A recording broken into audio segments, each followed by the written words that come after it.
Hello, and welcome to another episode of Boundless Body Radio. I'm your host, Casey Ruff, and today we have an incredible, amazing guest to reintroduce you now. Nina Teicholz, PhD, is a returning guest on our show. Be sure to check out her first three appearances on Boundless Body Radio on episode 50, episode 258, and episode 347 of our show. Nina Teicholz, PhD, is a science journalist and author of the New York Times bestselling The Big Fat Surprise, which upended the conventional wisdom on dietary fat, especially saturated fat, and spurred a new conversation about whether these fats, in fact, cause heart disease. Named a Best Book of the Year by The Economist, Wall Street Journal, and Mother Jones, among others, it continues to be called a must-read for anyone seeking to understand the amazing story of how we came to believe that dietary fat is bad for health and what a better diet might look like.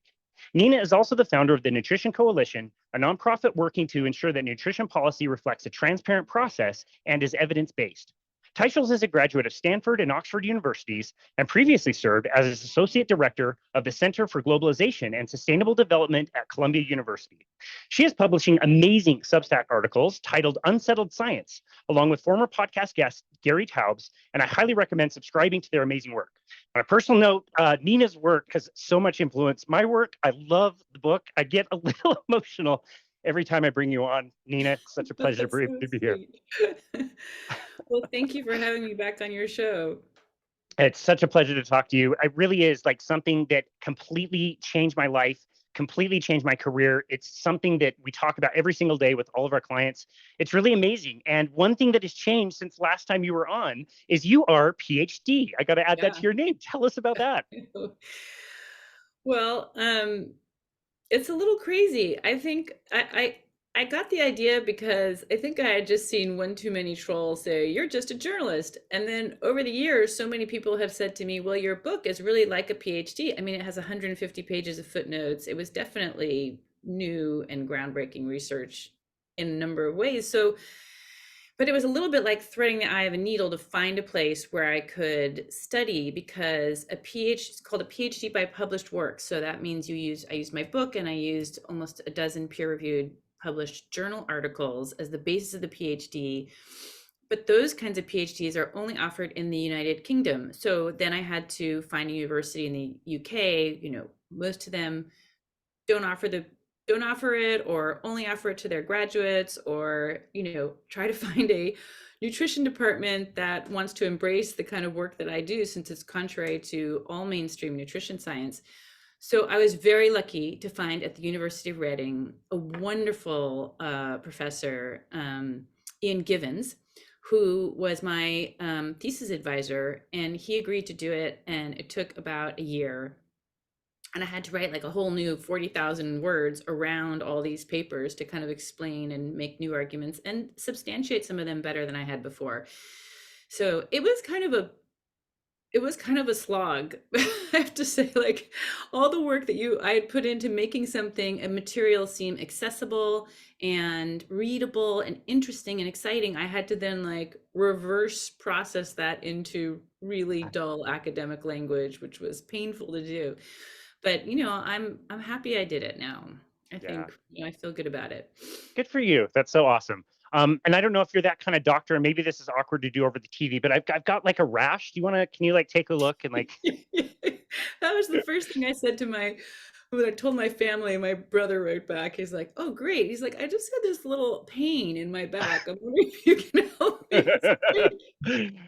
No, not that kind of doctor. It's a doctor. Actually, it's in nutrition. It's on evidence-based nutrition policy. Like, how boring. But it really is, there are very few people who've actually looked at that subject, which has kind of been obsessive for me. Like, what is the basis of nutrition guidelines that are so influential? And the answer is, it's not there.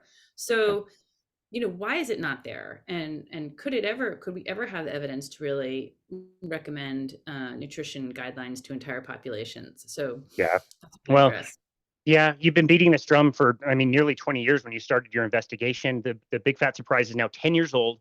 I went back actually and found the original interview that I first learned about you. It was September of 2014, so the year the book came out. It was an interview that you gave on Radio West, I believe, with Doug Fabrizio. I don't know if you recall. You've done thousands and thousands of interviews, I'm sure. So, And I went back and listened to it today. I was actually able to find it and I listened to it. And it's amazing how well you were able to describe the issue, even, back then when the book came out, and how much more true everything seems today than even back then. And one thing that was interesting is I heard that interview, and I was very interested in the concept, being a nutrition coach and a personal trainer, and I was bought in, but I didn't buy your book and start reading it until 2016. And I Mm. wonder if you've noticed that people have a sense of like resistance to like really learning some of this information. Well, of course. And I'm sure you encounter this as well. Like there is, of course, enormous resistance because it's contrary to everything that people have learned and they think they really know. And if you say, well, it's okay to eat foods that contain saturated fats like red meat or dairy, full fat dairy, like it's just contrary to everything that they've learned. It was contrary to everything I had learned. I mean, I don't know if you remember, I was a vegetarian, or I didn't eat any red meat or full fat dairy for like 25 years, thinking like I really didn't know where that knowledge came from, but it was just like obvious those foods are bad for you. And that's what people feel like, that is just given knowledge. And I think, obviously, I think the strongest resistance comes from healthcare practitioners, doctors, who, they really don't have very open minds when it comes to diet. I think for many reasons, but I mean, obviously, the last 10 years have seen an enormous sea change in the way that people think about this. And I think, I mean, I feel lucky to have, I think, contributed to that change. But the idea that butter isn't bad for us, I mean, in some areas like full fat dairy, cheese, I think people have kind of turned a corner on that in many people. And there's a whole like millennial homesteading movement, people going back to, eat more naturally, eat whole foods that include meat and dairy. So I think we've seen a lot of change. At the same time, I think there's some pessimistic observations I have to make, which is that our US dietary guidelines, the American Heart Association guidelines on saturated fats remain the same, even though since my book, there's been like 25 systematic reviews. That's the highest level kind of review you can do, and meta-analyses of all the data on saturated fat. And virtually none of them, I mean, except for the one that was, sponsored by, I mean, the lead author was on the global advisory board of Unilever, major manufacturer of vegetable oils at the time, which would compete with saturated fats. All of those reviews say saturated fats has no effect on cardiovascular or total mortality, right? These are clinical trials, highest level of evidence that you can have. So our guidelines, that incredible body of science has not risen up or penetrated our guidelines, including now the WHO, the WHO, also says saturated fats are bad for, heart disease. They just ignored all the mortality data. I've actually been back and forth with them on email, and I'm like, how can you ignore the most rigorous data on mortality? And, they're like, well, we just did. So, no, they're not that cavalier. I don't want to misrepresent them. But so our guidelines, I mean, even though as in the Nutrition Coalition, we really in the last guidelines made a huge effort to have experts visit and talk to people at USDA and HHS. We sponsored a workshop of nutrition experts. They come out with a very important paper called a state-of-the-art review in the Journal of the American College of Cardiology, saying there's no evidence for these continued caps on saturated fats. None of that has been recognized by any of our leading authorities in terms of translating that into policy. So that's where I feel like we're just up against ideological, political, financial interests that refuse to change, because it's really not about the science. Yeah, Okay, it's that's a long interesting. answer to your question. No, it's great. I think going back 10 years, thinking optimistically, like, okay, in 10 years, knowing that we'll have so many low carbohydrate conferences. I mean, I met you in person last year at Low Carb Denver 2023. I just have to say too, by the way, we went to like a VIP dinner that night, a kind of meet and greet, and you had just gotten in. You were a little bit nervous to make your presentation and put the final touches on, and like Oh, you kept yeah. saying, like, I'm not a morning person. I start at 7:30. I'm opening up the conference. 30 minutes later, standing ovation. Thousands of people like standing ovation for you and your work. So you did okay. You did pretty Yeah, good that for was not being a morning nice. person. Yeah, I'm like an adrenaline junkie. I'll always stay up till 2 in the morning the night before, get no sleep, somehow do Cramming. something on stage that's like, I don't know. Normally I just like to stay at home.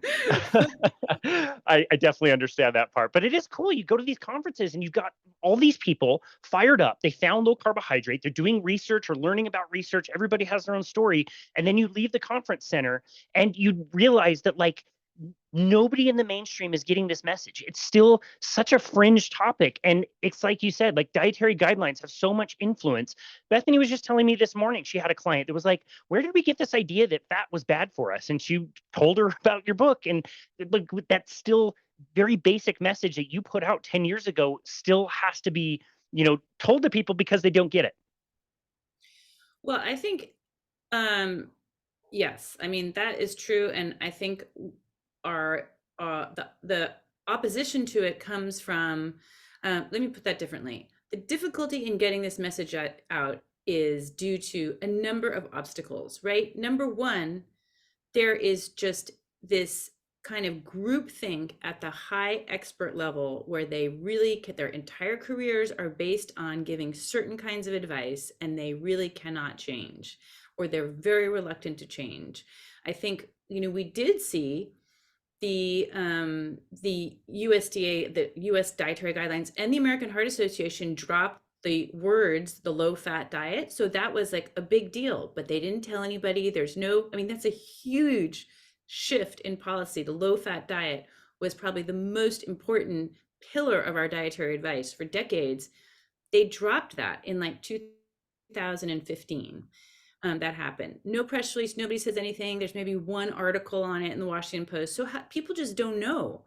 And that's because professionally and at the level of bureaucracies at institutions like, our government institutions or the American Heart Association, they do not want to be seen as flip-flopping on their public and changing their mind, because that loses public trust. We have a trust crisis in confidence, and that's because our authorities are getting things wrong. I mean, people get things wrong. That's understandable, but the inability to change is really worrisome.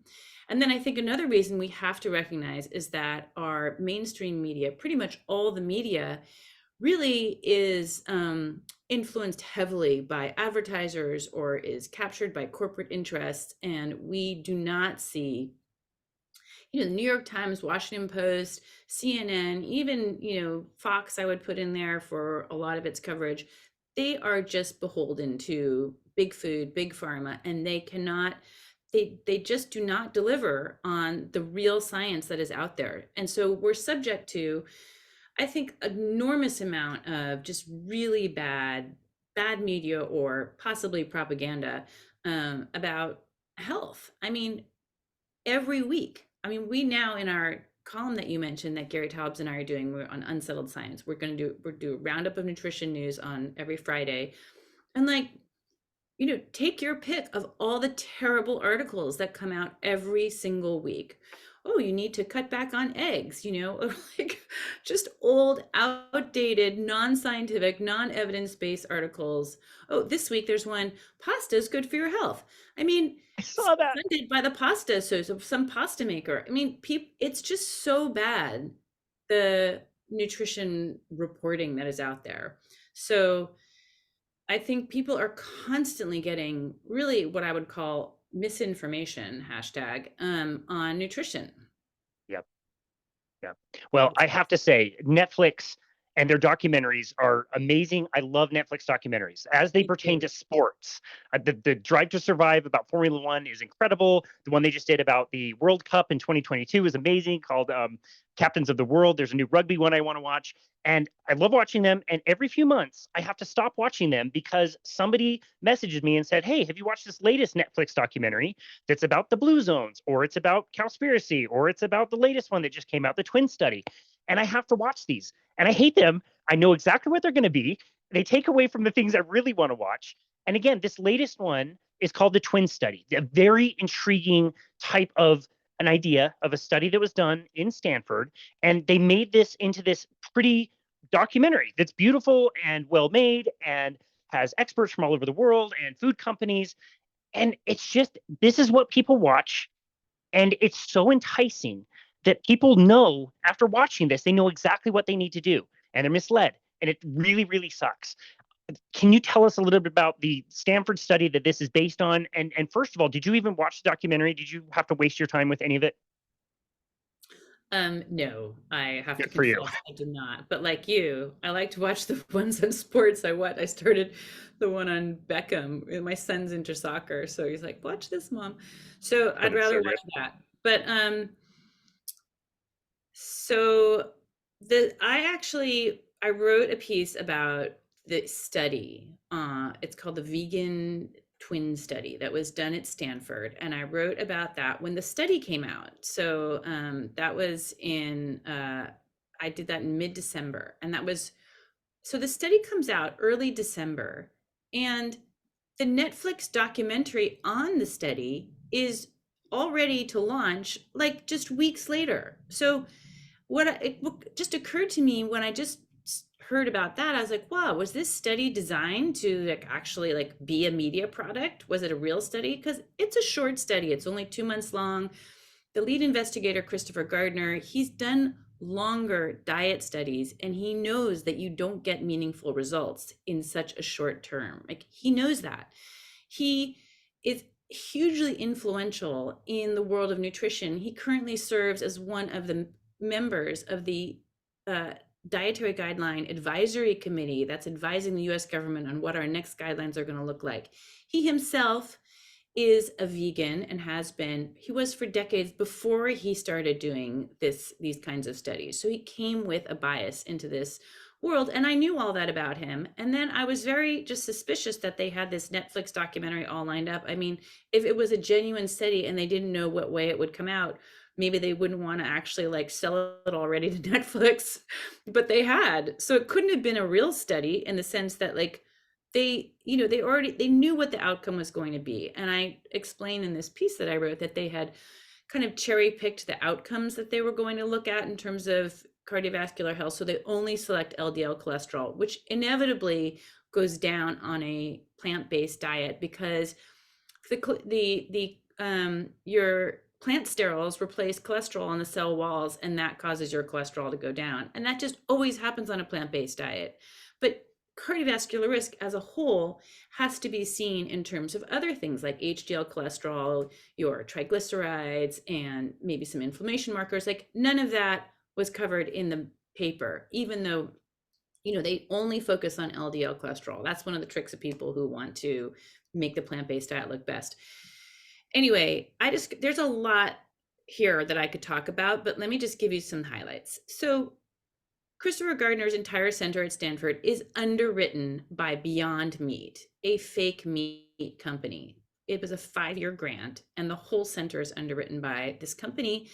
What they seek to do is to replace real meat with their fake product. And the way to do that is to convince people that a vegan diet is best. So there's a huge conflict of interest there from the very start, right? And then what else do I find? It turns out the sole funding for this study comes from the Vote Foundation. That's VOGT. Vote, turns out, is Kyle Vote is a member of the so-called vegan mafia, which is a group of Silicon Valley tycoons who invest in vegan-focused companies. He previously spent north of $1 million on the 2019 Netflix movie, The Game Changers, which promoted a vegan lifestyle by documenting the accomplishments of vegan athletes. And he also, and then he gave money not only for this study, but to the production company that did the study. So he funded also the filmmakers, and his whole foundation, the Vote Foundation, is exclusively donates to either animal rights causes, other vegan causes. I mean, it's for vegan advocacy. So is Christopher Gardner doing like vegan advocacy? Well, I discovered that his course where he talks about health, he says he doesn't even mention health. he says what he's not really interested in diet and health outcomes. Even he's in the medical school, right? People go to the medical school to learn about personal health. But what Gardner's interested in are labor rights issues around raising meat. He's interested in saving the environment.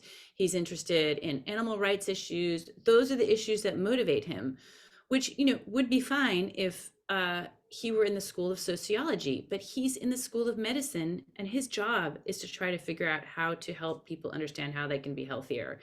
So he's not even interested in the question really of health. He's just using that, it seems, sort of like a fig leaf for his other passionate social justice issues that clearly motivate him. I mean, he talks about it, very openly. And then if you look at his center, what they're doing is not really science. They're doing grants for advocacy. Like there's grants on like trying to persuade all of Stanford doctors to offer a vegan diet, to try to make the vegan diet the default at Stanford events. So trying to influence event managers, a 1-unit course on all the issues, on trying to convince Stanford students that veganism is best. I mean, he is involved. I think it's very clear. He is involved in advocacy.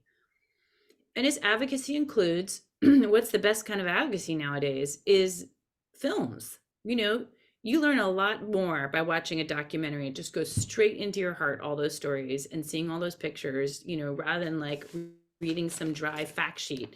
So he knows that, his funders know that. So he's figured out, it seems very likely the thought process here was, let's do this study, twins. What is more exciting and fun and, as he just said, a riot to work with than twins? They make good TV.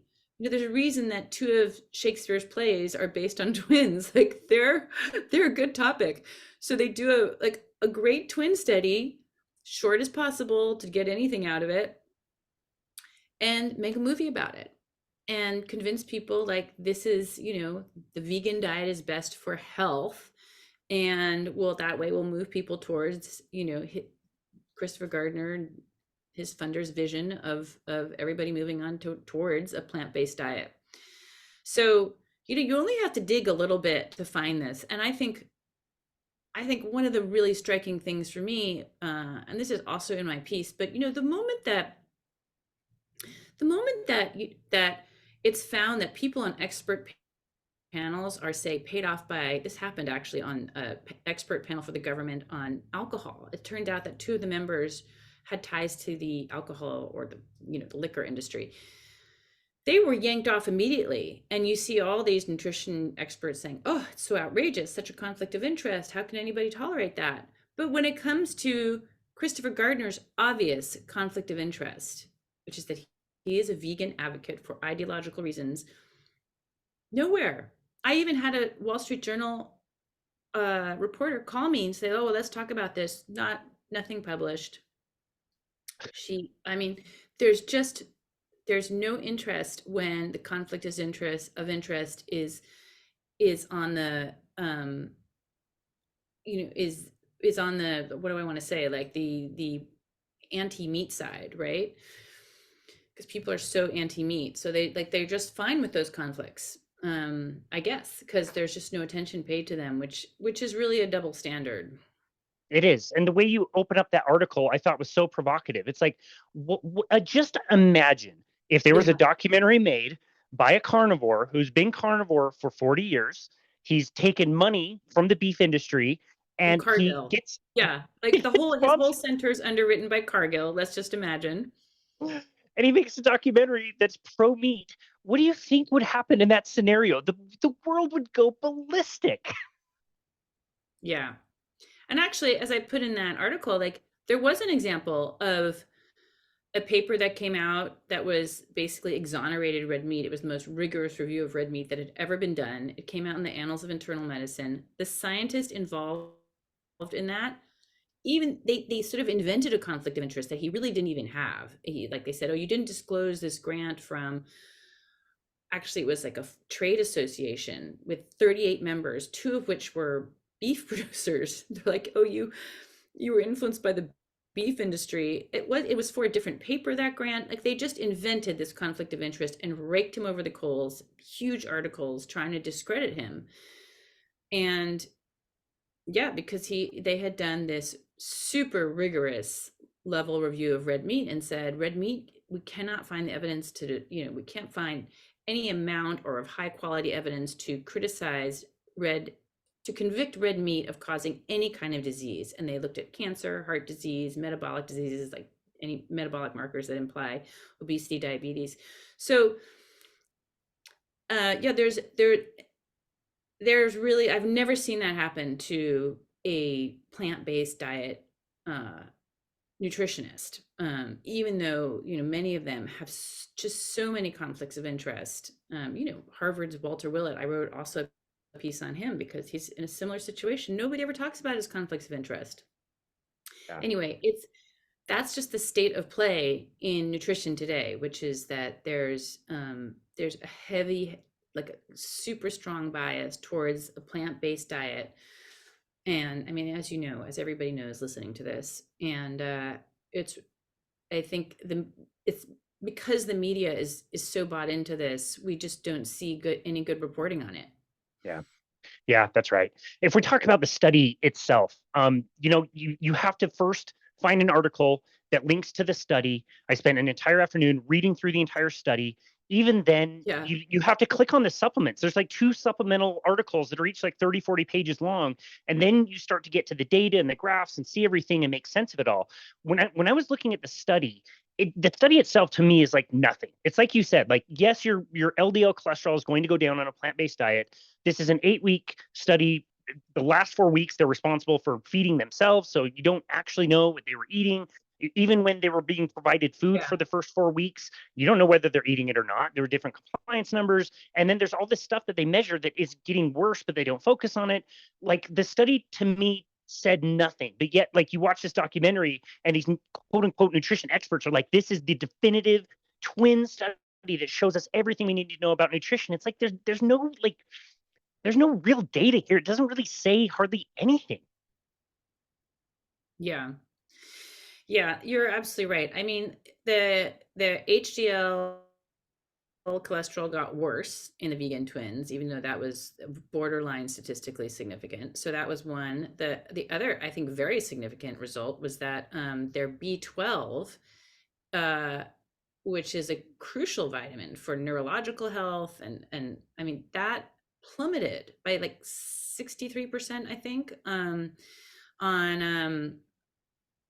the vegan diet. And which just reminds you, the vegan diet is nutritionally insufficient. Like, it just doesn't supply numerous key nutrients. And like, nutrition seems boring to talk about nutrients, but they're essential for a reason. They are essential for your health, and a vegan diet doesn't provide them. So here we see these vegans, their B12 plummeting. They didn't look at other things that are also unavailable in a vegan diet, like, or hardly available, like DHA, EPA, the omega-6 fatty acids, the vitamin A, other B vitamins. But it's not nutritionally sufficient. And it really, like, I don't even think it should be past an ethical approval to feed people a nutritionally insufficient diet for an experiment. But that's another issue. Let's see, what else did we find in the study? We found that he says that people didn't eat. Oh, I know. One of the reasons that people look better on the vegan diet, I think their glucose looked better. Oh, but they had better fasting insulin, and they lost 4.2 pounds more on the vegan twins compared to the omnivore twins. We don't really know why those differences were there, but one possible explanation is that the vegans recorded eating less sugar than the omnivores did, and about 180 calories fewer per day. So that's pretty significant. Even though they weren't told to try to lose weight, but it's possible the vegan twins ate less because they all, like, consistently reported they had lower diet satisfaction, as reported in a 5-question survey, compared to the omnivore twins. So they really didn't like their diets as much, which is another problem, I think, for the vegan diet. But And then I also point out the fact that Christopher Gardner, he actually, and this is really seems like a small thing, but is a big deal. Everybody who does a clinical trial has to submit a protocol for that trial to the National Institute of Health. And I went and looked at that protocol, and you have to follow that protocol, because if you don't, it means if you change your endpoints, like what you're measuring at the outcome of a study, that means if you don't follow your protocol, what you say you're going to do beforehand, it means that you're cherry picking, essentially. When you choose different ones at the outcome, you might just choose the ones that look good and ignore the ones that look bad, which is what Christopher Gardner did. He switched the measures that he reported in his paper. It was not consistent with his original protocol. So, but as you say, even with all of those criticisms, the main thing is 2 months long, just doesn't tell you much, very selective outcome measures. And, I think it was a pretty well-controlled trial. They did feed people. They provided all the food to people in the first month. So people really knew what to eat. It's better than just like giving people a diet book and some counseling. That was impressive, but it's just too short to get meaningful outcomes. And they looked at too few outcome markers. Yeah. Well, I don't have the data in front of me, but one of the things I read on the note that you said, how many people are like going to continue doing this? The question that was asked, like, will you definitely continue eating this way? And the vegan group, 22 people, there was one single person that said that they were definitely confident that they were going to continue doing that. And it's interesting, I wonder why they chose certain metrics like B12. Like if Chris Gardner was so good at knowing how to do studies, why would you study B12? That's going to drop on a vegan diet. And they highlight it. And the other thing that was really interesting about weight is they make all these people do DEXA scans. And they show that in the documentary. Like, why would you want anybody to know that? You would want people to focus on weight because, yes, the vegans lost more weight.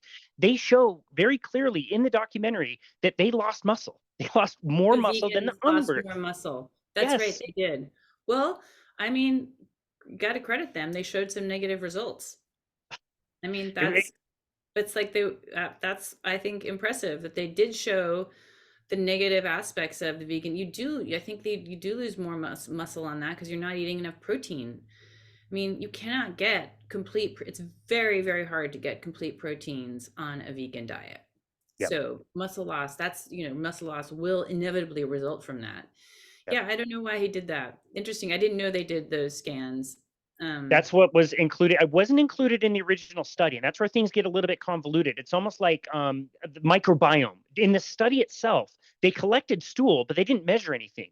In the documentary, they show that the microbiome is more diverse on a vegan diet, which again, Right.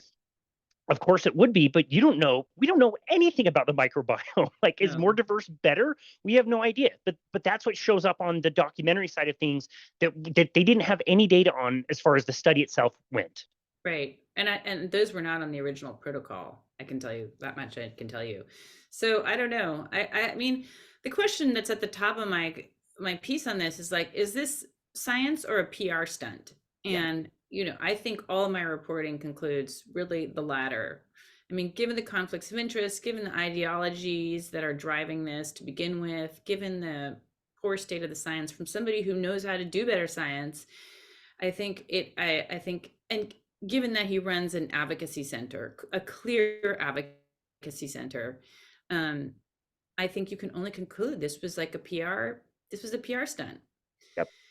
So, and I think these Netflix documentaries are so influential. I mean, I'm sure you, like me, have just heard from so many people who changed their diet after watching Game Changers, Yes. or before that, What the Health, that came out maybe 2015. It truly persuaded a lot of people to go vegan. But I think we're now seeing, and I may be deceiving myself in this, but I think we are now seeing like a loss of interest in the vegan diet.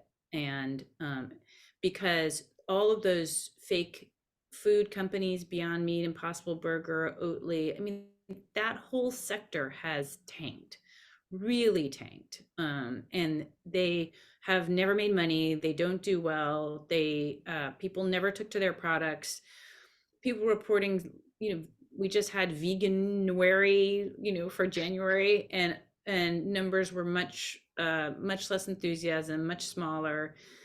I don't think I think we've it doesn't mean that the plant-based diet is going away, because actually I think what's happening is that there's been a shift to try to impose it through policy, like to try to push it on people as a policy. Like at the United Nations level, they're trying to push the Eat Lancet diet, which allows this much meat a day. Like that's the amount of meat you're allowed per Quarter day. size.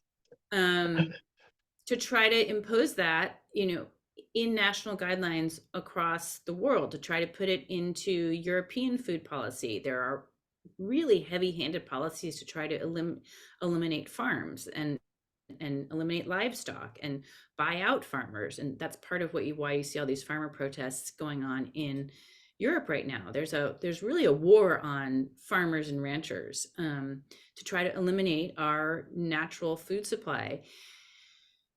In the US dietary guidelines, we're just coming out with an article soon in the Nutrition Coalition documenting how they're trying to erode the protein category to try to diminish the amount of natural animal proteins, which are the most bioavailable and the most complete, and allow substitutions by inadequate plant-based proteins instead. So in the beverage category, having soy, oat, almond milk replace real milk.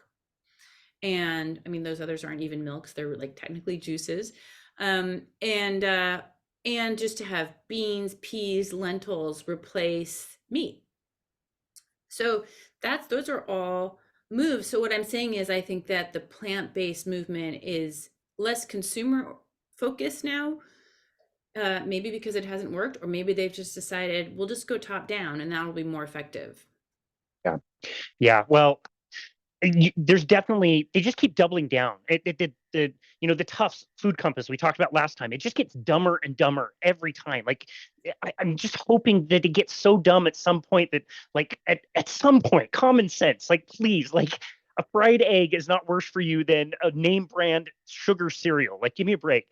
Anyway, the twin study, we see the data. LDL cholesterol goes down by a little bit. No real evidence that that's a good thing or a bad thing. HDL cholesterol goes down. We know that's a bad thing. Triglycerides go up. We know that's a bad thing. They don't highlight Right. those. The glucose did go up, even though fasting insulin did go down. They collected information somehow about telomeres, which I don't know exactly what they We did. haven't published on that yet. That's related, supposedly, questionably related to longevity, but I think they will have a paper coming out saying that the vegan diet contributes to longevity. That's my expectation. They argue that in the documentary, and I don't know how they can even claim that. But, like, they present the data from the group to the whole group, and it's all feigned. You can tell, like, this is made for Netflix. It's not like them receiving the clinical data. And they show that telomere length lengthened in 8 weeks, in just 8 weeks, on a vegan diet, where on the omnivore group it stayed the same. And again, I don't know how you measure that. I don't know what it says, even what that tells us. But then you cut to the twins, and the omnivore twin is like, wow, my telomeres are getting shorter. It's like, no, they didn't say they were getting shorter. They just said they stayed the same. It's ridiculous. So let And me. is that even meaningful? Is it Yeah. meaningful? Yeah. They ignore all the meaningful things to talk about all the things that we really don't know about: the LDL cholesterol, the weight loss, the microbiome, all of that stuff. I'm going to save you 3 hours, Nina. It's 4 episodes long. They're 45 minutes each. I watched the last episode yesterday and just scribbled down some notes. Your beloved mayor You're a made a trooper, cameo. Casey. Oh my I'm goodness. impressed.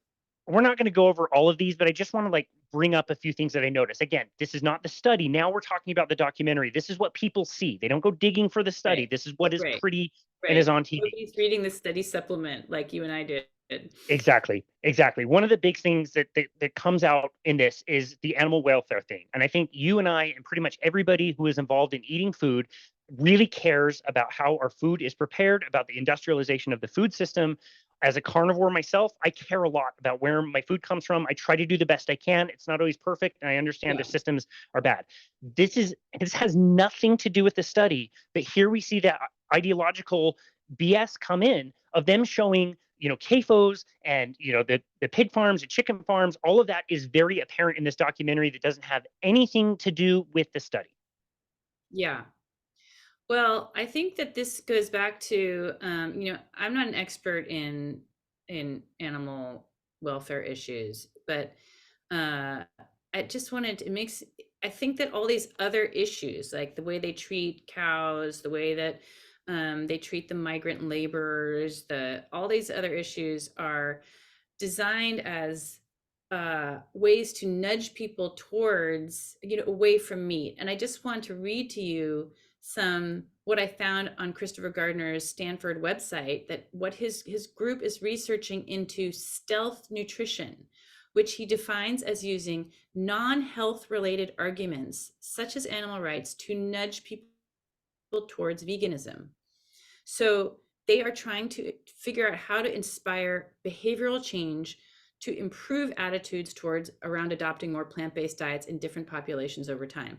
So they're using these tactics very, knowingly. These are stealth is actually the word on the website, stealth tactics to try to touch people in a place in their heart where they feel moved to stop eating meat. It's very, compelling. Like, I see the pictures of the cute little lamb faces, and, it moves me too. And, there's now, I think, a film where the girl is saving the lamb and running away from the farm. And she's, we're all moved by those images, and nobody wants to kill animals. But, I think you talk to there's a lot of arguments here, and I don't consider myself an expert, but just talk to any farmer. They'll tell you, if there's no market for meat, there are no animals. It's not like farmers are going to keep them around as pets. What do you think happens to that lamb? That lamb, after we've eaten all the existing animals, there's just no more. So there are no more cute little lambs, and there are no more sweet cows. And then, and we need those animals to have ecosystems that function. We need those animals for multiple reasons. And this is to be human. If you were a tiger, nobody would say, like, for the planet, please move to a plant-based diet. That's just not how a tiger lives. And it's the same for humans. Like, our biology, our mitochondria, our cellular structure, we are omnivores, if not mainly carnivores. That is our biology. That is our history. We feel very uncomfortable with it because nobody likes killing. And in fact, most societies had, rituals to try to, if you look at the American Indian culture, or even, like Jewish cultures, the whole idea of blessing the meat, blessing the animal. Anybody who's read the Bible knows about this. Like, there are ways to try to reconcile oneself with the loss of life to survive. And that's how humans have always dealt with this. And, it's not pretty, but that's part of our humanity. We can't pretend to be butterflies. Like, that's just not, we're not butterflies. That's right. So that's why, to me, like, veganism is a little bit of they're like a little bit flat earthers. Like, they're just not reckoning with the physical, biological realities of our world. And it's just so deeply naive. But yeah. Anyway, those are important questions to ask. And as humans, we should grapple with those things. It's just inappropriate to put those images into a documentary that's all about health and biology. Like you said, the things that we need as humans. Several different companies are featured.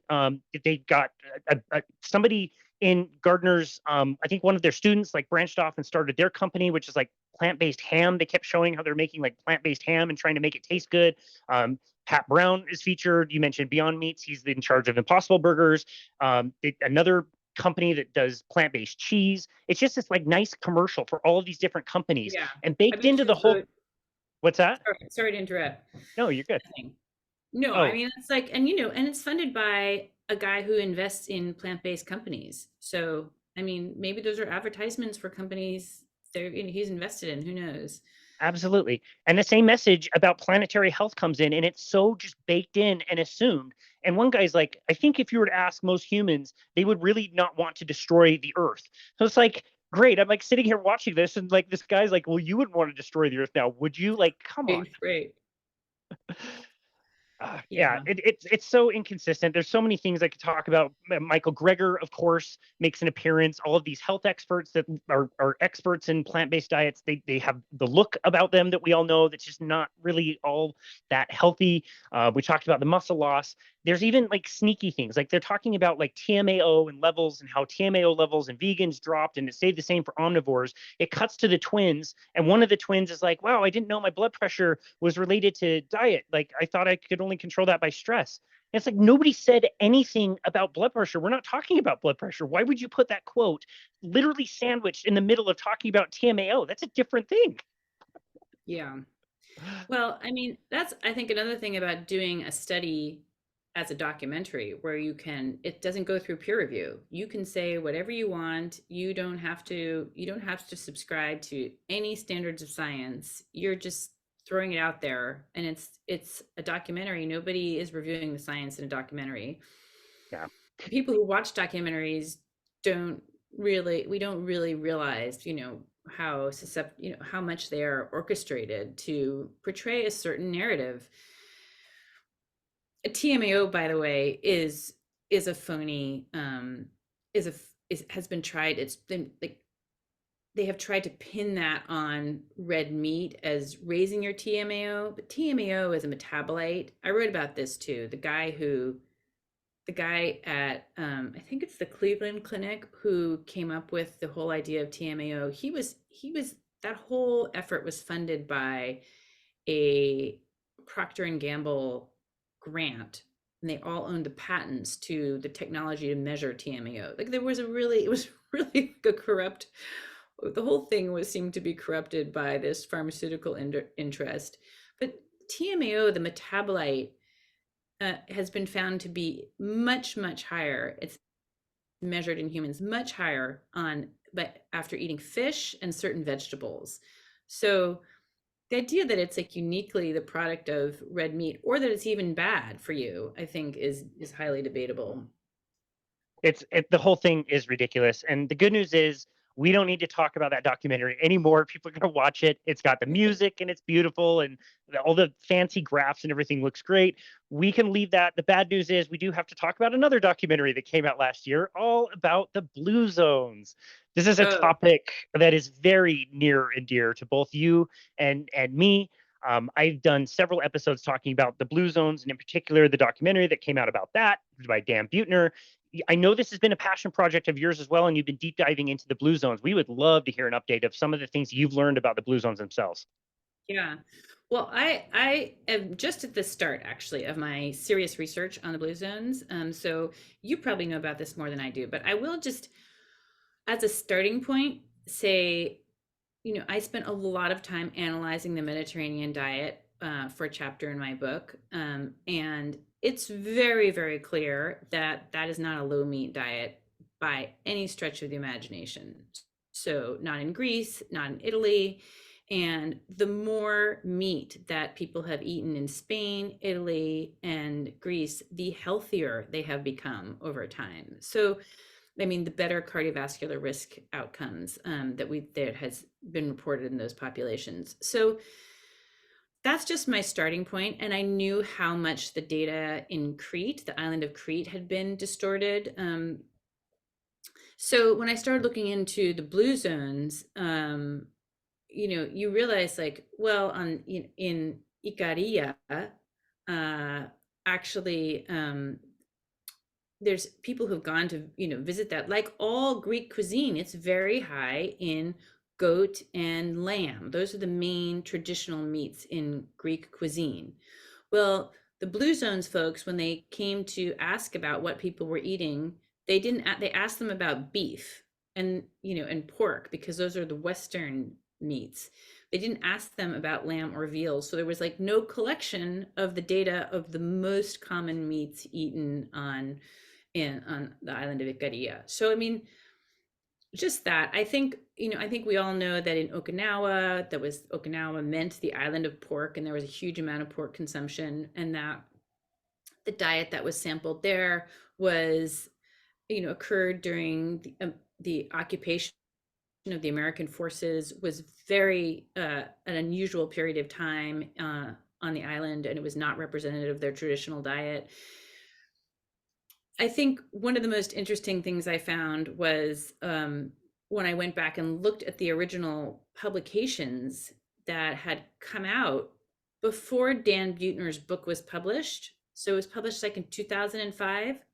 There were no peer-reviewed papers at all in the literature when that book came out. There were only 2 articles, not peer-reviewed, part of sort of an encyclopedia, a book, but you don't get peer-reviewed in a book. And one was on Icaria, and I think the other one maybe on Sardinia, but no data for any of the other so-called blue zones.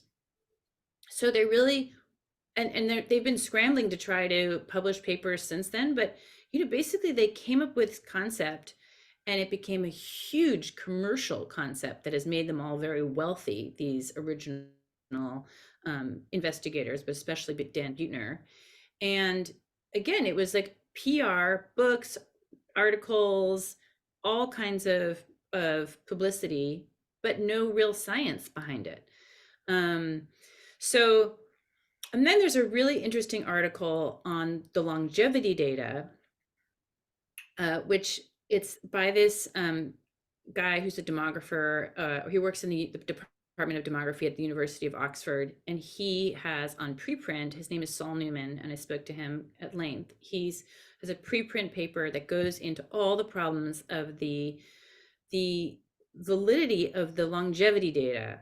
And this is probably all old news to you, Casey, but so, the death certificates are not reliable by any stretch of the imagination. There's so much fraud in the death certificates. And his theory, which I think he proves pretty effectively, is that especially in poor regions where to start getting a pension creates huge incentives for people to say they're older than they are. And most of these age records are self-reported. They're not validated by church records or birth records.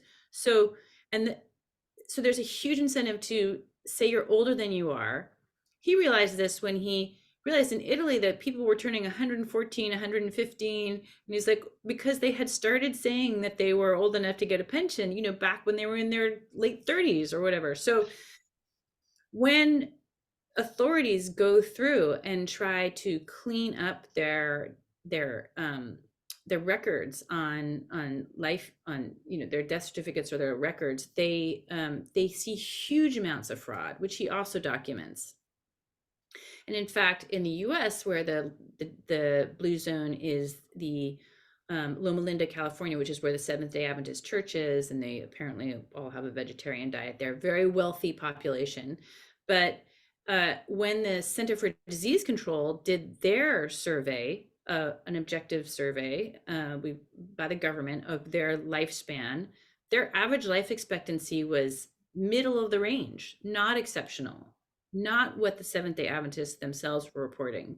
So, or what the Blue Zone folks found. So, and so, it's not like the longevity data is really not reliable. And I guess we were talking before we started recording, but it's such a cherry-picked set of locations, the blue zones. I mean, the population that lives the longest and also are the biggest meat eaters in the world are people in Hong Kong.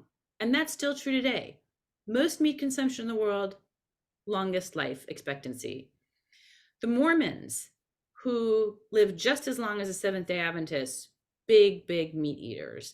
So, I documented in my book, like the North American Indians who survived almost exclusively on buffalo. They, their death certificates probably not that reliable, but reported by anthropologists to have remarkable numbers of centenarians. So, I mean, I think that the best you can say about the blue zones, even if everything they claim is true, is that they're cherry picked. They're not representative of the longest lived people exclusively in the world. Yeah. So anyway, that's pretty much all I know so far. That's pretty good. It's a good start. I can confirm I live here in the Salt Lake Valley of Utah, where lots of Mormons live. I was brought up Mormon. You don't shun meat. We always had meat. We had it in a mixed diet, but we always had meat. And the longevity numbers are exactly the same as the Seventh-day Adventists. I know you're just kind of starting on digging into this, but the story that I heard was that it was those like 2 demographers who were kind of getting started. They started identifying a few places in the world where they thought people lived longer. Then Dan Buettner, National Geographic, got involved with it, identified the fifth blue zone in Loma Linda, which has nothing to do with the others, since this is a Seventh-day Adventist retirement community, not a place where people were born, they live, they die in the same place, isolated communities. This is a wealthy population with an ideological slant towards, again, plant-based diets. And that is what was allowed to go forward. And that was that commercialization of the blue zone. Is that the kind of the way you understand it? Well, yes, that is, I think, the trajectory.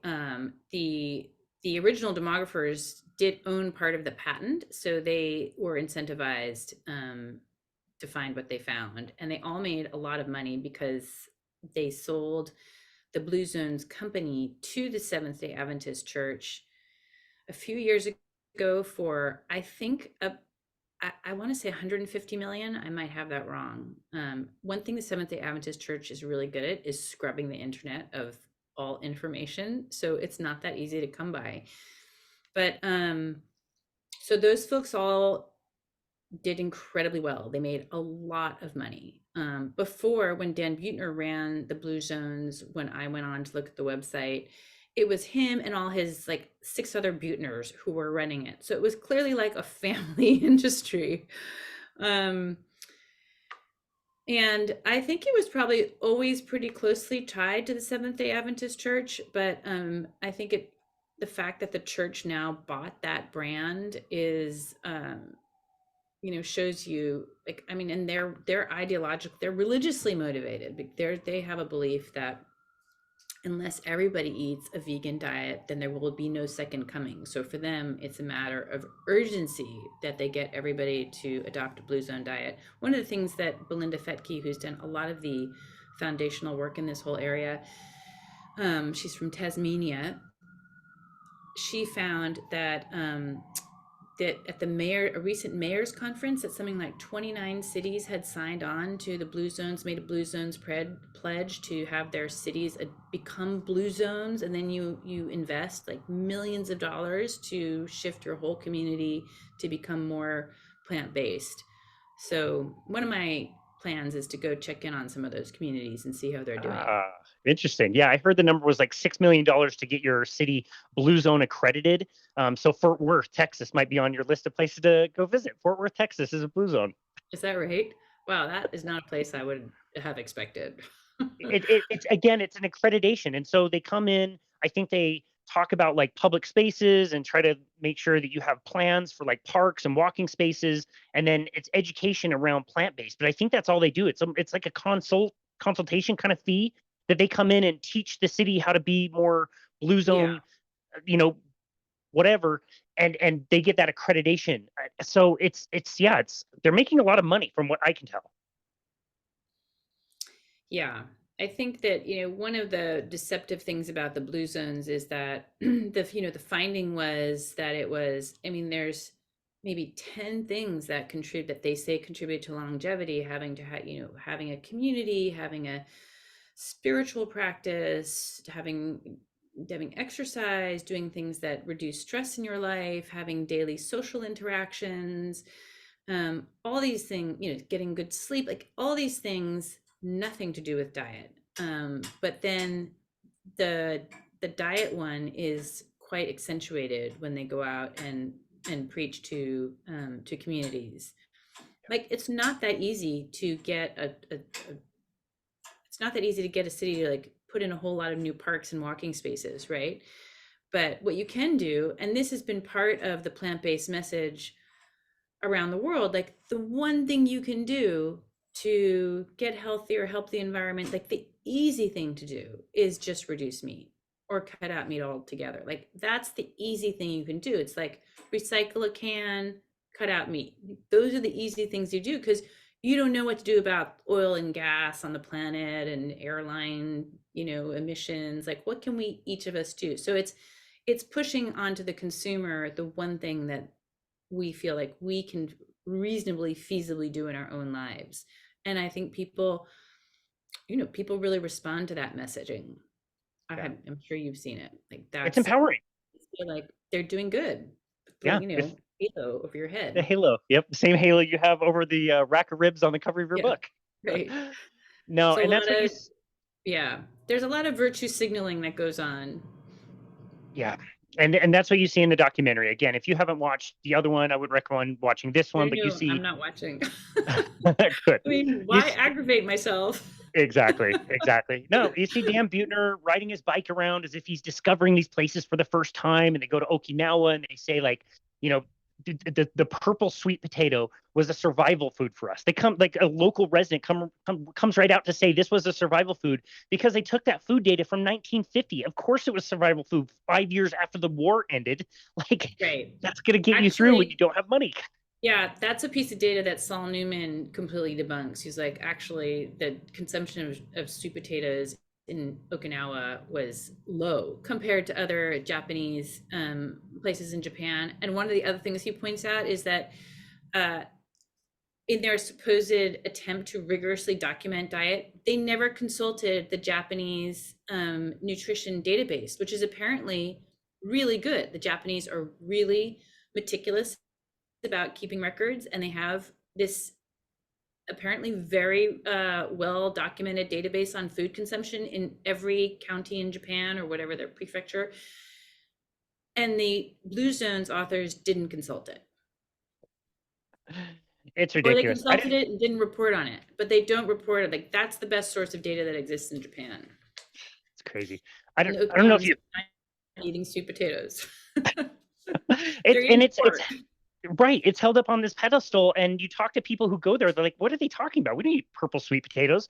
I don't know if you heard this. It's just anecdote. This was Dr. Bill Schindler actually was looking for a specific type of cheese making, and there's like very few experts in the world that know how to do this. And one of them he found finally and got to travel over there. That was in Sardinia. He found himself in the heart of Sardinia without even knowing that that was a blue zone. Really? He said that every house they went to morning, noon, night, they would bring out a giant platter of meat to serve. And then he asked somebody over the weekend, or somebody told him like, "Hey, this weekend we're going to have meat." And Bill Schindler's like, "What the hell are you talking about? I'm eating more meat here than I eat at home. What do you mean we're going to have meat?" Eating meat to them meant the one day a week that they kill an entire animal and put it on a barbecue and feed everybody with it. That to them was eating meat, even though they ate meat every single day. That's He so said that funny.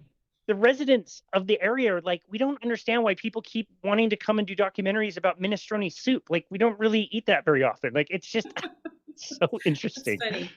Another great video, if you haven't seen it, is by Mary Roderick, where she and James Connolly, no, sorry, she and Draco go. He's Greek, he speaks Greek, so he's a translator, and they go to Icaria, where she has spent quite a lot of time, and they interview people in Icaria, and the guy's talking about all the meat they eat and the fact that like anyway, it's really like a revelation.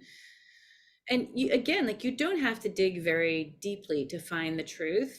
I mean, maybe like the larger theme here is that all of our messages about nutrition, just getting back to this idea of like why people are so confused, and is just that all our messages about nutrition are coming from media, films increasingly, but magazine articles, TV news, all of that. We're getting it through unreliable sources. And what scientists, I think, or institutions have figured out is that they can just reach directly to the consumer, and they don't have there will be no gatekeepers, right?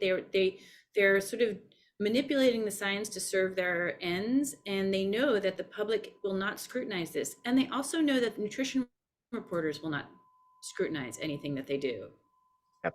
So the public is really they're really we're the losers, because we're not there's like we don't have anybody who's critical of or scrutinizes this science.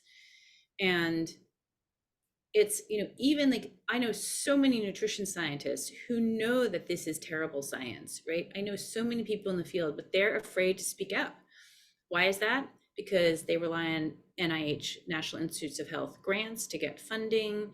They do not want to be excommunicated from their community. They would cease to be asked to review journal articles or be allowed to publish their own articles or be invited to conferences. I've interviewed dozens of scientists, at least not 100 scientists, who've told me the same story. So the kind of referees that you might see in a field are, they're too afraid to speak in the field Yep. of nutrition. Yep. And then nutrition reporters also don't do their job, because who are they? They're, nutrition reporters at the Washington Post and the New York Times. They're not reporters who come from an area of scrutinizing the science. They don't follow the money. That's not what they've been taught to do. They're often have previously been cookbook writers. I mean, Mark Bittman, and the reporter Laura Riley, currently at the Washington Post. I mean, their background is in cookbook writing. Or so, I mean, they may be great, but they just, or the MSNBC commentator, Sam Cass, who was a chef for the Obamas. Great, you can cook food, you can write recipes, but it's a whole other ballgame to analyze the science. I mean, Yep. as we've discussed, like, you don't even know what the science is saying. You have to go dig into the supplements. I mean, you really have to be somebody who understands science to be able to do that. That's not, nutrition is like a lifestyle subject. It's light, and it's just never been treated seriously, even though it's a multi-trillion-dollar industry. Big food, big pharma is trillions of dollars, but it's not treated like a serious industry that might be corrupt, might be might be trying to influence scientists, so that is self-interested. Like, we don't have a kind of layer of protection in the journalism community. I mean, that's true of journalism across the board now more, but we've never had it in nutrition. So we are really at sea as consumers. That's why I encourage everybody to read the Substack that Gary Taubes and I are putting out. I mean, as small as it is, like, I don't know any other nutrition reporters who are in this field that are doing really critical work. I mean, critical of experts. Right. Well, you and Gary are doing that work. Your Substack is fantastic. It's encouraging on the one hand to know that consumers can dig around and find this stuff, and you're such a big part of that, getting this information out to people. So I just hope the listener walks away from this knowing that whenever we see these pretty documentaries being done by, these major news, whatever, these groups, the Netflix, whatever, that people are more aware of that and they find the information. And you're doing such an amazing job putting that out 10 years after your book release. So super cool. Nina, love chatting with you. This has been a really fun conversation. I always just treasure my time with you. Where can people go to find you and connect with you and your work? Well, first of all, likewise, Casey, it is always really fun to talk to you. I don't even know if I've been on a show 4 times, or any show more than I've been on yours, because I always enjoy these conversations. So it really is fun. I appreciate it. So the main thing, that I'm doing now, I mean, we're still doing some work at the Nutrition Coalition, and we're following the dietary guidelines, which is nutritioncoalition.us. A little less active there, and I'm really focusing more on this column, Unsettled Science, at Substack. So maybe that can go in the show notes. But Gary and I are we're writing for that pretty regularly. Yeah, it's awesome. We'll definitely tag that in the show notes. Okay, thank you. Awesome. Well, thank you very much, Nina. Like I said, I hope I get to run into you at a conference here sometime this year. But yeah, thank you for your tireless work. I'm just so grateful for you and that you've come into my life and you've pushed this message forward. So again, thank you for taking time to come onto our show 4 times. It's awesome. So very cool. Thank you so very much. Casey. All right, take care. It's such an honor. And this has been another episode of Boundless Body Radio.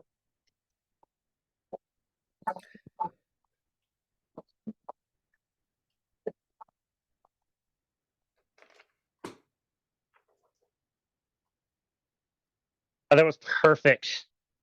Awesome. Great job. That was fun. You did such a good job. So much, Casey. You are like,